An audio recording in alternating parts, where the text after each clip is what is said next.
네, 오늘은 시내산 언약과 고대 근동 언약의 공통점과 차이점에 대해서 이야기하겠습니다. 우리가 많이 간과하는 것은 뭐냐면은, 그 시내산 언약이, 그러니까 율법이, 우리가 흔히 율법이라고 알고 있는, 물론 제가 전에도 얘기했지만, 이미 시내산 언약 이전에도 하나님께서 이미 율법을 주어주셨죠.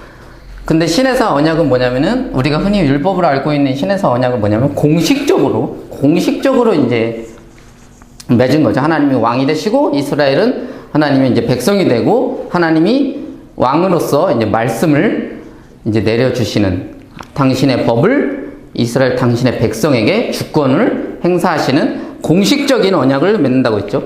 근데 우리가 많이 간과하는 것은 뭐냐면은, 이 시내산 언약, 그러니까 율법이 다른 나라 사람들이 봐도 동의가 돼야 됩니다. 동의가 되고, 그러니까 보편성을 띄어야 됩니다. 보편성. 근데 우리가 흔히들 이제 많은 이런 설교가들을 들으면 이런 말을 많이 할 때가 있어요. 하나님이 여기서 도적질 하지 말라. 설마 이웃의 물건이나 재산을 도적질하는 걸 가지고 도적질이라고 했겠냐 라고 하는데, 그렇게 말을 하면 안 된다고요. 설마 보편성을 띠겠냐 이 소리잖아요.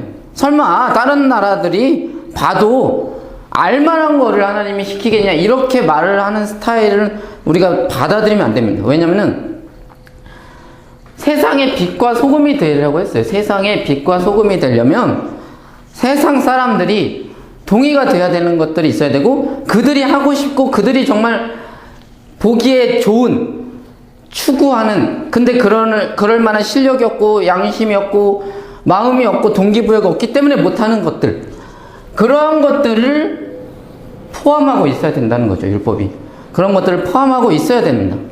그래서 율법이라는 것은 보편성을 떼어요. 즉 인간의 그 타락한 양심, 인간의 양심이 타락했지만 그 양심에 남아있는, 타락이라는 것은 어느 정도 남아있다는 거죠. 어느 정도 뭔가 양심의 건덕지들은 남아있습니다. 파괴되고 없어지지 않았기 때문에. 근데 그 율법이라는 것은 그 타락한 양심을 회복시켜주는 언약이죠. 회복시켜주는 언약.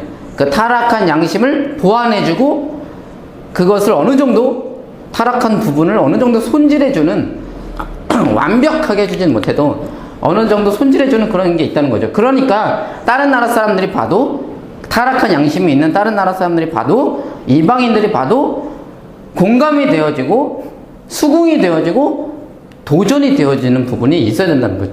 그래서 이 율법은 보편성을 띠고 있습니다. 보편성을 띠고 있는데, 예를 들어서 로마서 2장 14절에서 16절 한번 보면, 율법을 가지지 않은 이방 사람이, 율법을 가지고 있지 않은 이방 사람이 사람의 본성을 따라 율법이 명하는 바를 행하면, 그들은 율법을 가지고 있지 않아도 자기 자신이 자기에게 율법이 되는 것입니다. 그 사람은 율법이 요구하는 일이 자기의 마음에 적혀 있음을 드러내 보입니다. 율법이 요구하는 일이 자기의 마음에 적혀 있답니다. 이방인들도. 그들의 양심도 이 사실을 증언합니다. 그들의 생각들이 서로 고발하기도 하고 변화하기도 합니다. 이런 일은 내가 전하는 복음대로 하나님께서 그리스도를 내세우셔서 사람들이 감추고 있는 비밀들을 심판하실 그날에 드러날 것입니다. 바울은 뭐라고 하냐면은, 율법을 가지고 있지 않은 이방인들이 그들의 본성을 따라 율법이 명하는 바를 행할 수도 있다고 합니다. 즉 이게 뭐냐면은, 율법이라는 것은 율법을 가지고 있지 않은, 하나님을 믿지 않는 이방인들의 양심에, 그 마음의 본성에 일부적으로 있다는 거죠. 그래서 그들의 그 양심이 그들의 율법이 되는 거죠. 근데 이 율법과 이 율법은 이 율법의 요구하는 입장에서 보면 같은 거죠. 요구. 그 내적 흐름으로 보면 다른 나라 사람들도, 하나님을 믿지 않는 사람들도 그들의 양심에, 그들의 본성에 있다는 것입니다. 그러니까 바울도 이 성경의 그 율법을 이방 나라 사람들과의 보편성을 인지하고 있었다는 거죠. 그것을 인지하고 있었다는 겁니다. 야, 걔네들이 말하는 도적질이 율법에서 말하는 도적질이랑 아니다, 이렇게 말하지 않았다는 거죠. 본성을 어느 정도 그 보편성을 이해하고 있다는 거죠.